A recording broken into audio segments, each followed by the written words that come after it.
Lisa Kahn, and you are in my studio, Conklin Studio Pottery. It is a home studio in the somewhat basement of my house, and I'm just going to explain to you how I got here as a full-time entrepreneur. I currently have been full-time only since February of this year, after 13 years of doing a high side hustle type of job with this. I've sold online for many years. I've done some shows, hit and miss, in the show circuit around Pennsylvania and New York State. And I also worked full time for a manufacturing company out of Olean, New York. I actually have on their shirt today. I was with them for just shy of 21 years. And I mostly worked nights at that point. I probably worked for 18 years on third shift. So I was walking zombie a lot of the times. But I got to days. That was my big goal with the company. I wanted to get to days and have a normal life. And I live 45 minutes away, so getting up at 3:30 in the morning got old really quick.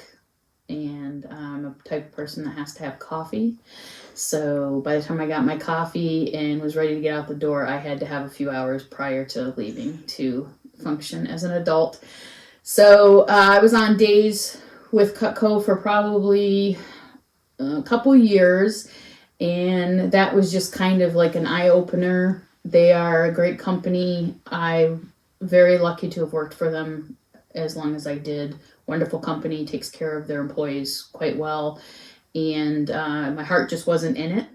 I've done a few different manufacturing jobs, and my mother, to quote, has always said, "You are too creative to be in a manufacturing job." So I made the leap in February after a lot of years of debating, and it was very scary, but I'm very happy to say that so far so good. It's really been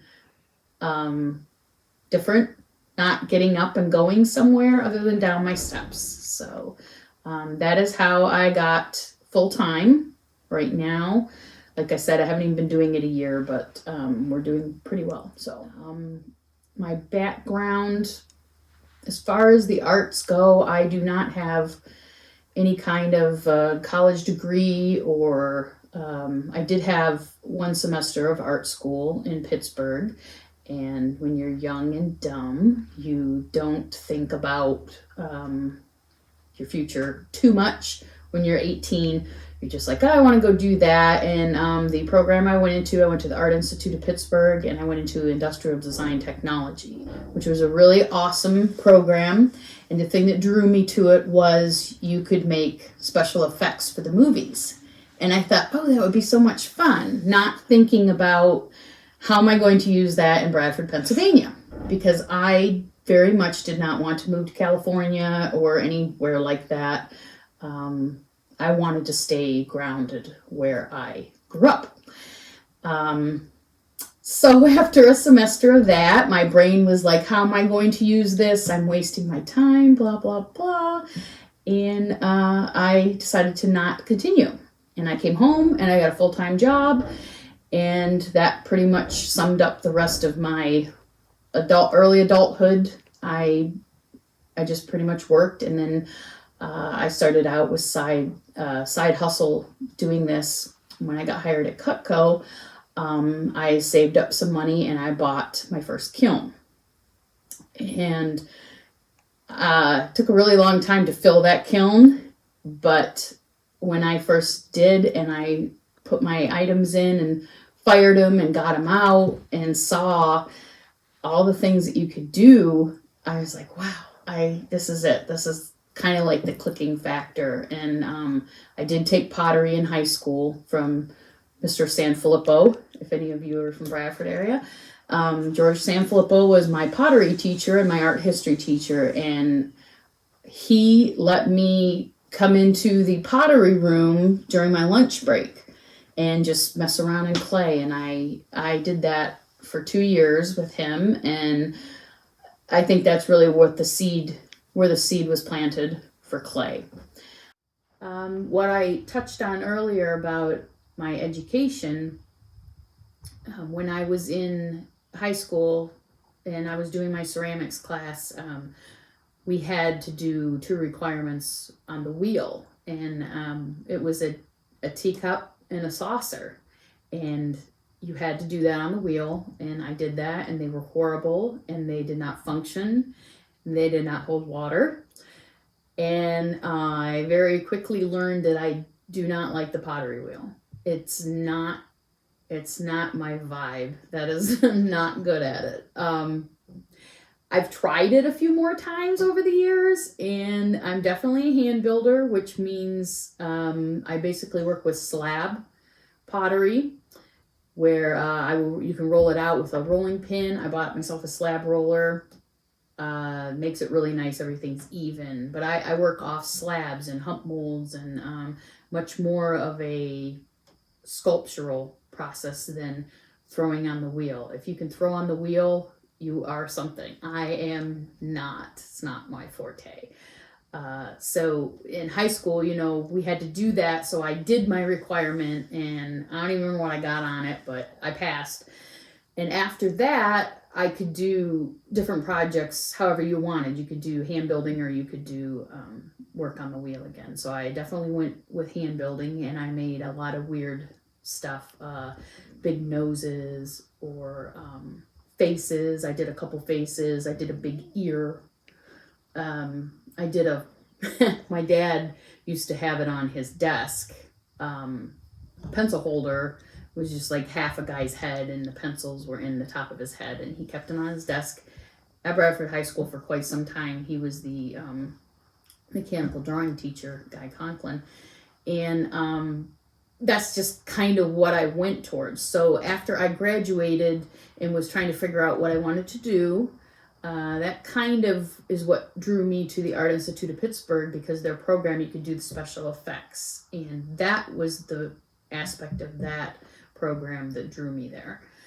But like I said, I didn't see where I was going to be able to use it in Bradford, so I quit. I came home, and like I said, I got a full-time job and worked through my young adulthood that way. Just kind of started out doing some stained glass first before I got into pottery. And when I got hired at Cutco, like I said, I bought my first kiln, and it took me a long time to fill it, but like I said, there's just something, it's like Christmas when you open the kiln and you see like what you created and what you painted, and you unloaded it and it survived and it didn't blow up, and it's just like, wow, that's really something to see from your mind go to a finished tangible product.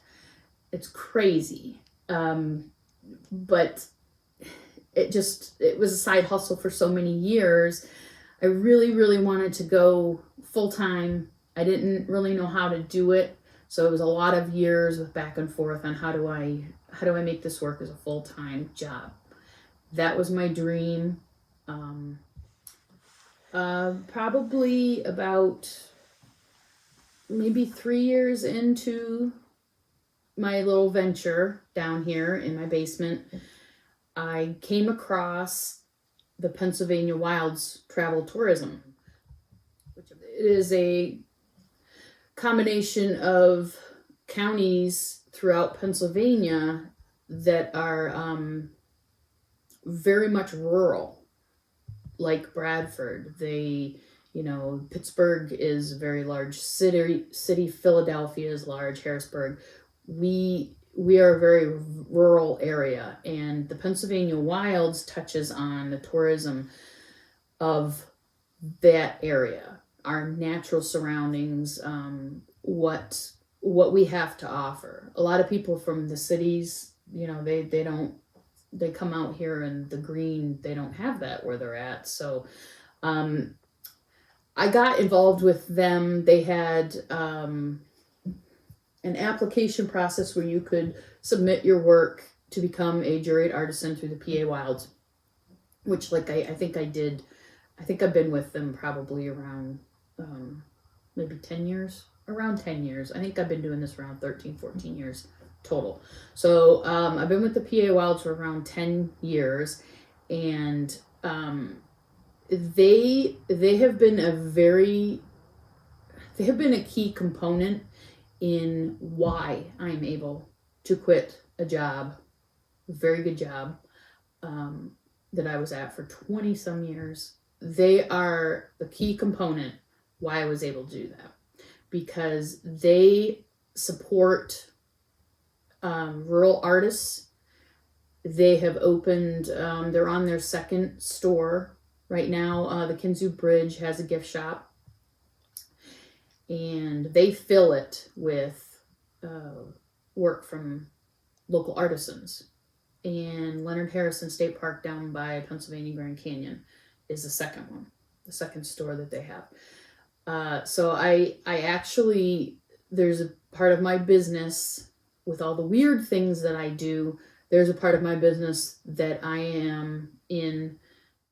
I'm a juried artisan through the PA Wilds. I wholesale through them. I have a number of items that I make that they purchase from me that they put in their store. The Pennsylvania Wilds, like I said, I've been a juried artisan with them for around 10 years. And a few years back, I became a licensee, a brand licensee. And I make 4 magnets for the Pennsylvania Wilds that are licensed product for them. Some of them I wholesale through them. Some of them I sell on my own. But they, like I said, my dog, like I said, they are a huge supporter of rural artists. They really help support you in the programs that the program that they provide with the training and everything was a huge part of why I thought I could do this full time. They're very supportive. Like I said, I wholesale for 2 different of their locations, and that's a pretty considerable part of my business right now. That's kind of gives me a little bit of security as far as I know I'm going to get a wholesale order of such and such around this time. It's pretty much a given. So being an entrepreneur, I've gone from getting a paycheck every week to making something that I'm not going to see the benefit from for months. It could be months before I get paid or I get that to move off my shelf. So it's a very inconsistent income. But the wholesale part of my business is consistent. And that is really a huge part, like I said, of why I was able to go on my own. They're just a phenomenal, if you're an artisan, you should really consider, if you live in the counties that the PA Wilds represents, you should consider joining them. They're really a fantastic group. One of the main deciding factors on why I wanted to pursue my dream full time right now was it's terrible, but there would be postings on the board at work of our retirees, people that have been with the company for 30, 40, 50 years. They're retired. Very exciting to see people be able to retire. Unfortunately, we also had a lot of postings of people that had retired from the company and passed away. And there's so many people that have retired, and just a few years later they're gone. We get a posting, so and so retired, such and such, and unfortunately they have passed away. And I thought, I don't want to work towards the goal of being able to do what I love when I retire. I want to do it now. I want to enjoy my life now on a daily basis. I am not a morning person. I need a lot of coffee to function, and getting up at 3:30 in the morning got old really quick, and going back to working nights was not an option. I'm getting older. I don't want to do nights. It's hard. It's a hard shift. that was really the deciding factor, was coming to grips in my mind that I want to be happy right now. What makes me happy? What makes you happy? This is what makes me happy. So I decided to quit, and it was very scary, but I'm very happy with where I'm at right now in my business, and uh, I've picked up a few more wholesale orders that aren't through the PA Wilds, with the place up in Buffalo and one down further in Pennsylvania, and I've been able to, do some of the shows that I've always thought, oh, I would like to do that show. I don't have time to do that show. I don't have time to make stuff to do that show, but I bet I could do well there. Um, I have the time now. So I'm building for shows and doing shows this summer that I never would have been able to do. And they've rewarded me in sales for having that inventory and going to those shows. Um, I also, I'm also on the verge of doing my first class, which is really scary because I'm very much an introvert and I don't like talking about myself. And I'm very scared about doing that, but I'm taking the leap. In October, I'm going to be doing my first class through an arts council, and I've also been approached through another art council to do another class. So I've got two coming up, and that's kind of something I always thought, oh, that'd be kind of fun to do, to teach. My dad's a teacher, and I did actually think of going to teaching at one point, but never pursued it. So I think, since the scariness of teaching, I think my my love of what I do will overcome the scary part of getting out in front of people and trying to explain and be personable and everything with how to do something. Like I know how to make it. I know how to explain it. So it's basically, I think it's going to be okay. Hopefully, we'll see. But anyhow, yeah. So I'm doing a couple classes here in the future. So that's something that's new, that's come out of this, that I've never been able to even fathom, because there's not time when you're working 40 hours a week.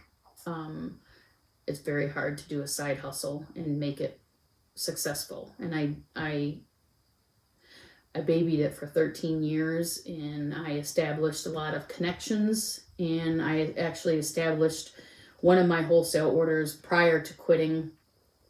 So I guess I've picked up 3 since I quit, but it's just, it's time, I guess, was really a deciding factor.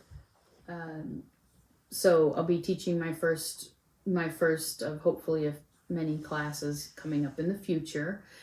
And they have a teaching artist program that is something that I've been interested in for years, but again, I didn't have the time to do it. So I definitely want to pursue that as well. I had mentioned that I am a brand licensee for the PA Wilds, and I have 4 magnets for them that I can wholesale or retail. For my future products I'm working on right now is a Pennsylvania magnet, and I actually have an example of that. That's a new one, and that's going to be picked up by the Kinzu Bridge, so you'll be able to buy it there. But I'm also going to have that product and a few new ones in September in Bradford at the Fall Music and Arts Fest that's put on by Backpack. I'll have a booth there, and one of my pieces will be one of the pieces being auctioned off. So that's all going on in September in Bradford, and I'm trying to get a design locked in for a Bradford owl magnet, and that's going to benefit our community through the sales of that magnet. I toyed with the idea of doing somewhat of like a scholarship for art students, but the Bradford Creative and Performing Arts already does a scholarship for graduating seniors that are going into the arts. And um, I did go into the arts as a graduating senior, but it didn't work out. Didn't didn't complete it. So I'm thinking some kind of a scholarship for someone who's not going into college, but maybe their path took them somewhere else, but they have um,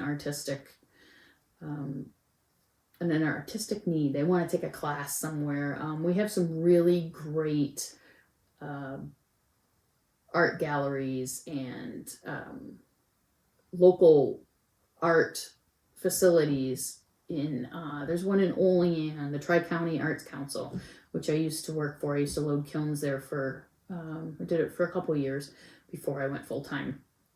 They have an awesome ceramics program. It's a full studio. You can do anything there. And wouldn't I was just thinking, wouldn't it be great if from the sale of those magnets that I'm bringing to light, doing a scholarship for somebody that is not pursuing art as a full-time degree. Maybe they'd like to learn how to do ceramics, or they would like to work on the wheel and make a cup. But they don't, maybe they don't have the funds to go do that. A scholarship would be a nice way for them to dip their toes in and see if that's something they might want to pursue. And I was thinking of, maybe something through the Tri-County Arts Council. Ridgeway has a Elk County Council on the Arts, which I've been a part of for many years. I have pieces in their gallery, and they're affiliated with the PA Wilds. They have wonderful classes as well. That's actually where I'll be doing my first class in October. We'll be making pumpkins. So that's a possibility.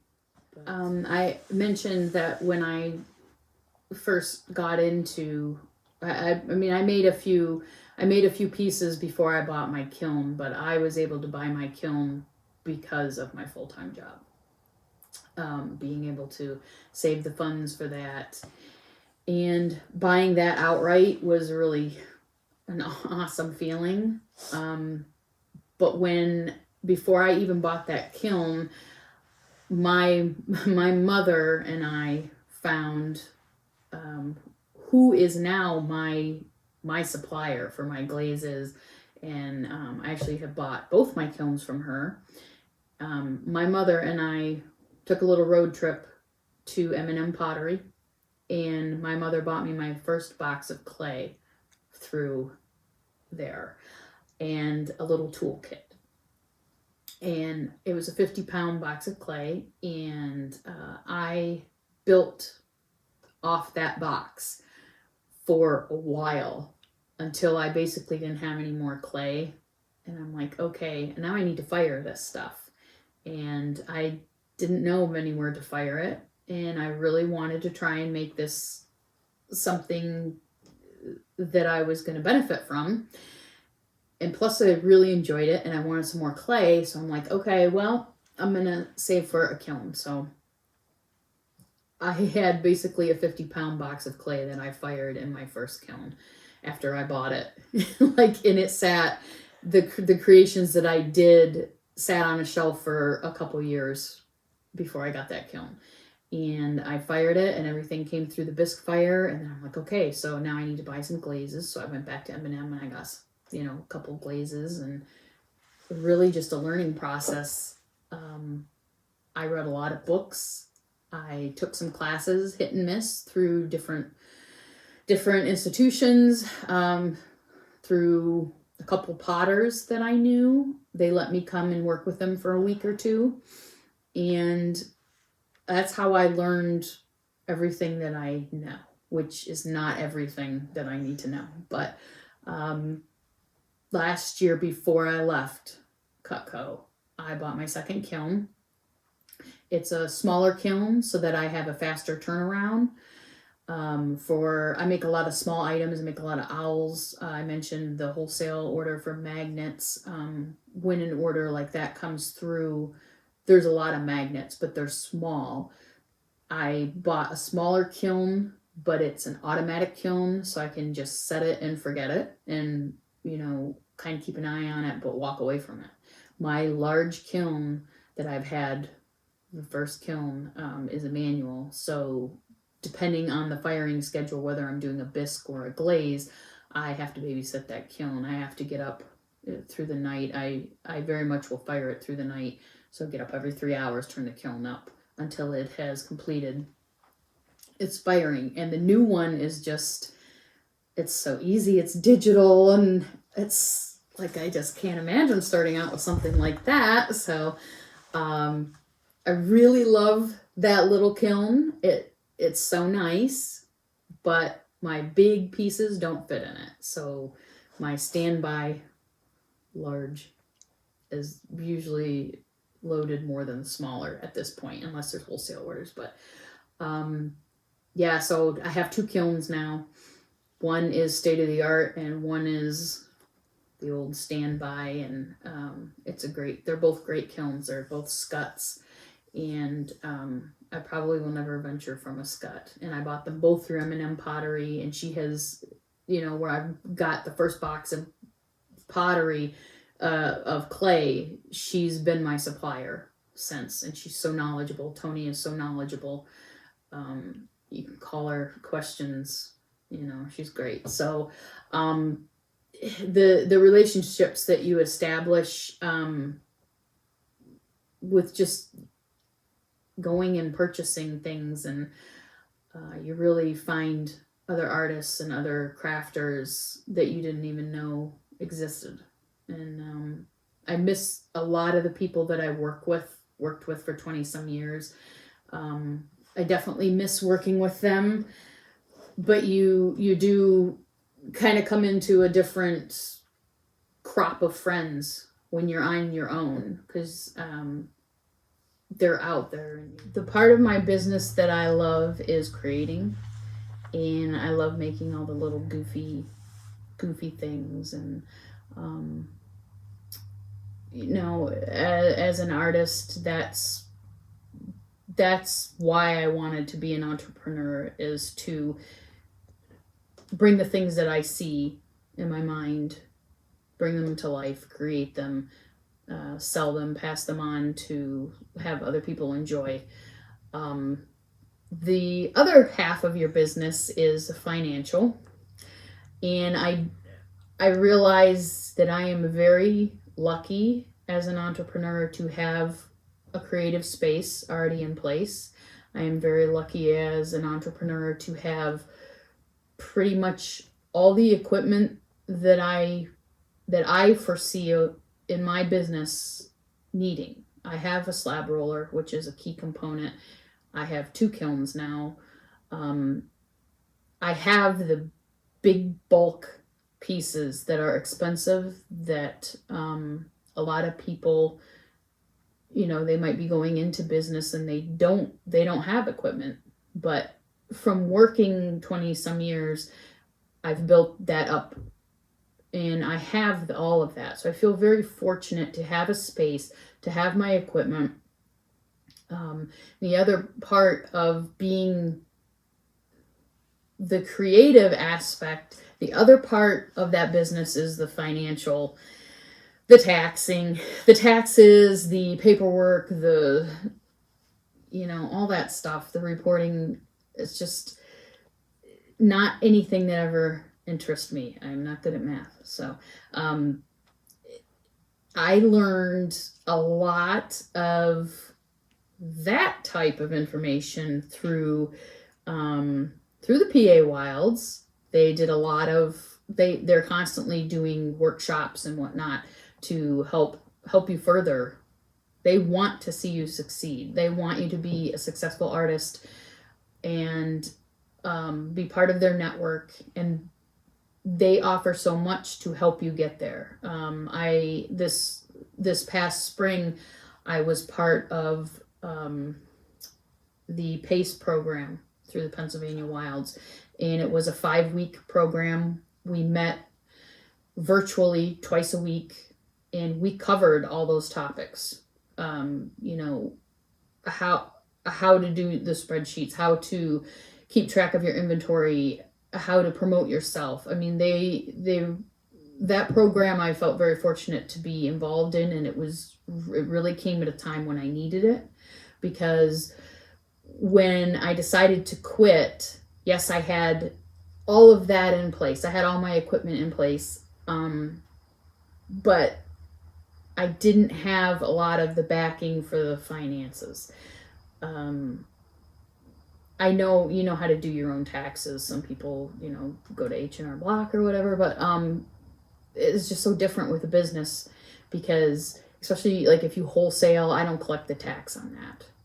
Who I wholesale through collects the tax. Everything I sell on my own, I have to make sure I'm saving my tax, my PA tax, my federal tax.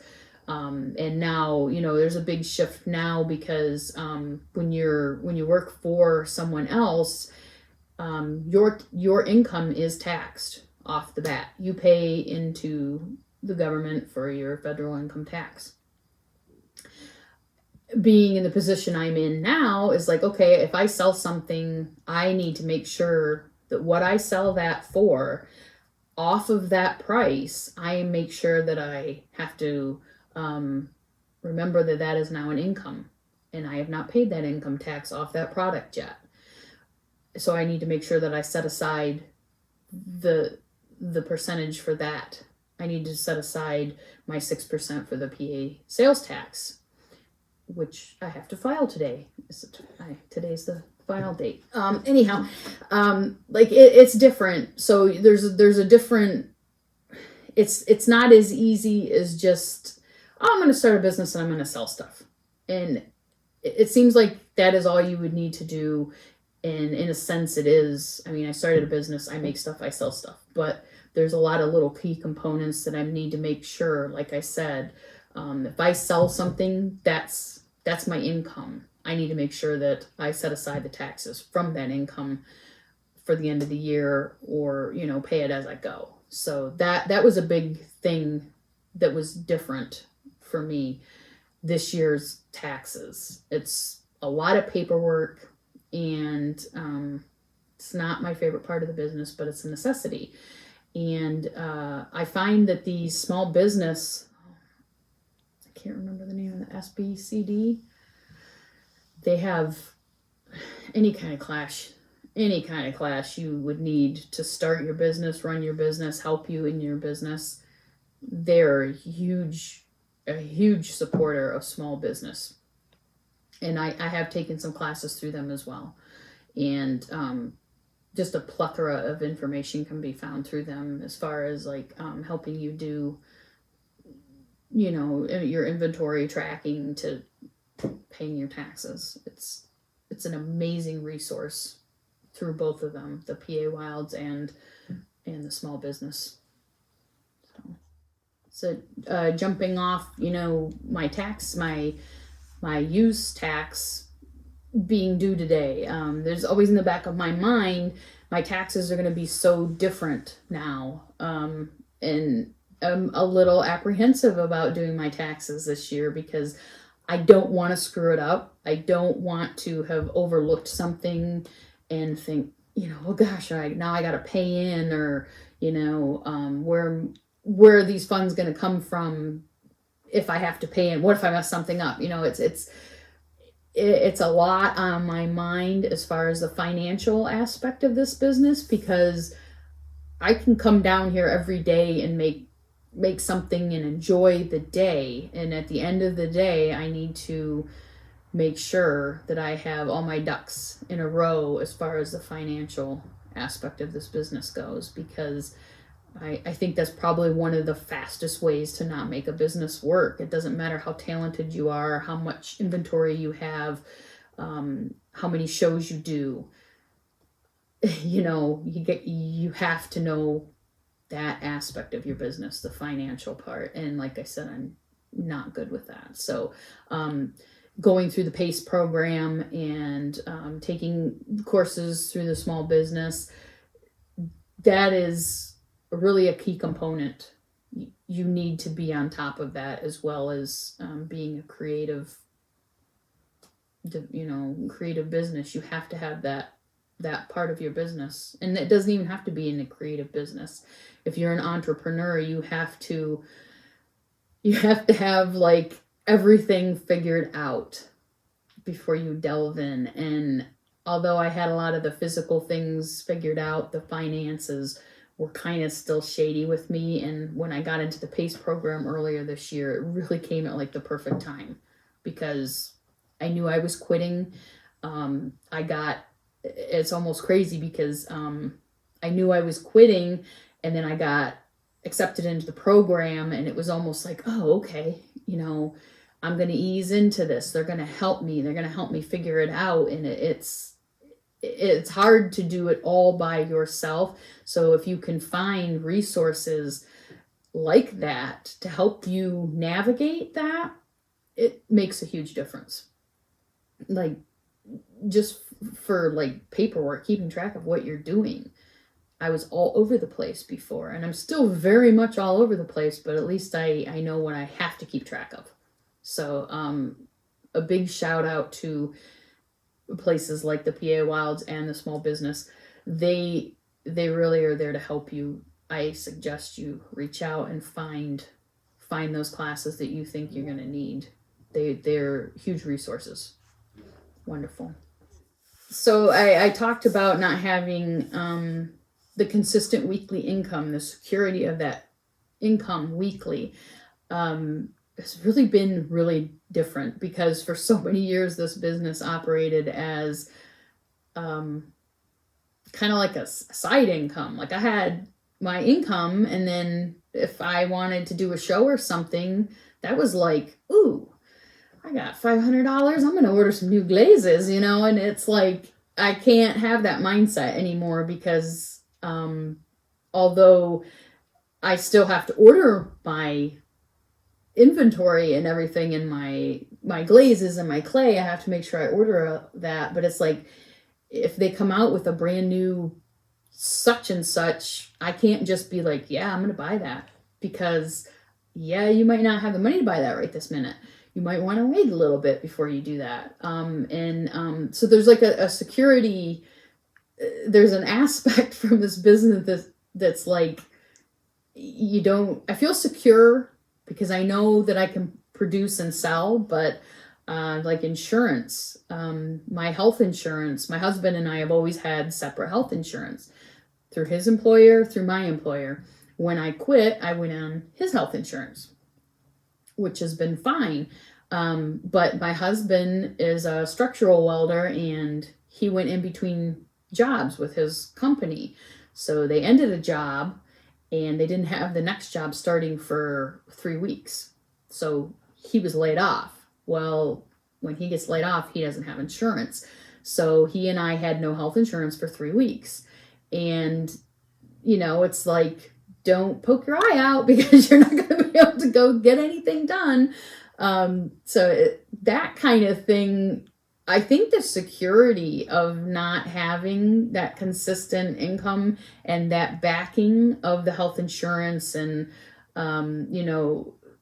that's scary.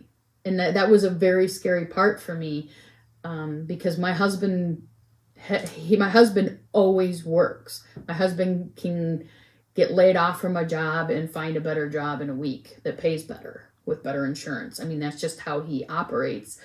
And I've always been the one that's consistent with where I've worked, and the benefits from where I've worked. So that's been a big shift. He is now the one that needs to be consistent.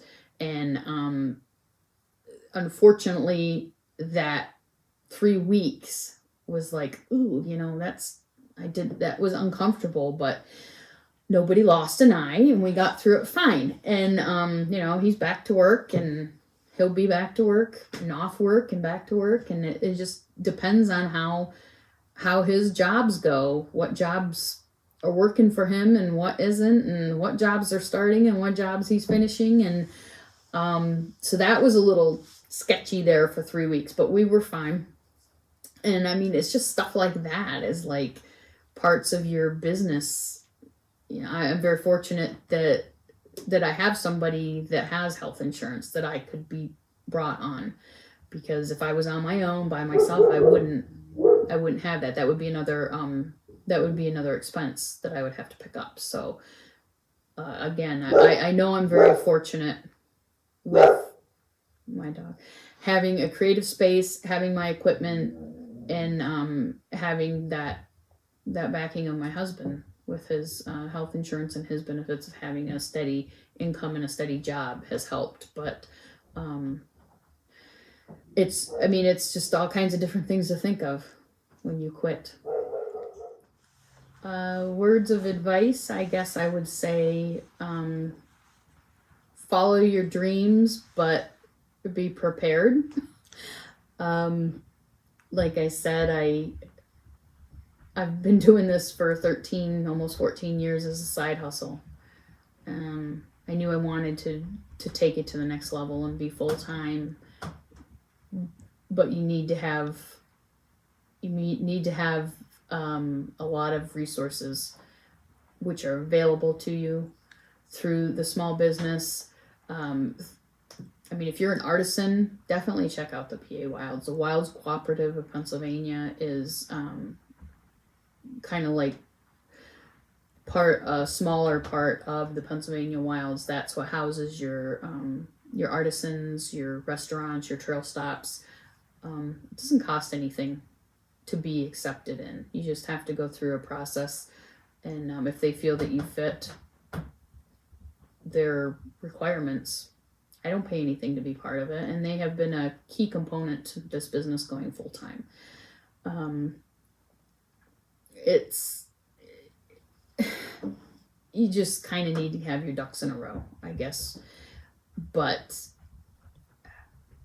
I have not had any regrets. I have not had any regrets leaving my job. This is now my job. People are like, "Oh, it must be nice not to work." I'm still working. I'm literally work every day. It is not a 9 to 5 job. It is not a 40-hour-a-week job, but it is so much more enjoyable. I'd rather put in 80 hours a week doing this than 40 hours a week doing something my heart is not in. So don't be afraid to follow that little weird thing that you're interested in. It's I really feel that those weird little components that, oh, I'm obsessed with this. Look into that. That might be why you're here. That might be your existence. That might be your point. So kind of build off that. See if you can make that work for you, even as a side hustle for 13 years. It was a great side hustle for 13 years, and I'm so happy to have been able to bring it into a full-time business. And I hope it goes far, and I hope it sustains me for years to come, because I just love it. Like, it's the best. I love it. I love what I do. I talked about the Pennsylvania Wilds being a key component to my business because of their wholesale and their support. I think that when you go into business for yourself, I think it's very important to not put all your eggs in one basket. I have my eggs everywhere. I have wholesale orders through the PA Wilds. I launch off the brand licensee magnets that I do, but I sell them retail for myself. I sell online through an Etsy shop. I sell online through the PA Wilds marketplace.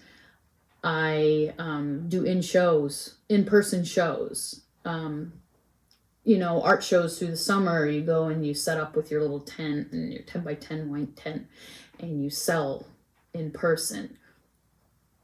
I'm also in, I can't remember, two or three art galleries, and I'm in a multitude of retail spaces. So my eggs are all over the place. They're just scattered everywhere, but my eggs make me a really great omelet at the end. They are not all in one basket and they are just everywhere, but they're a great omelet. They make me a great business.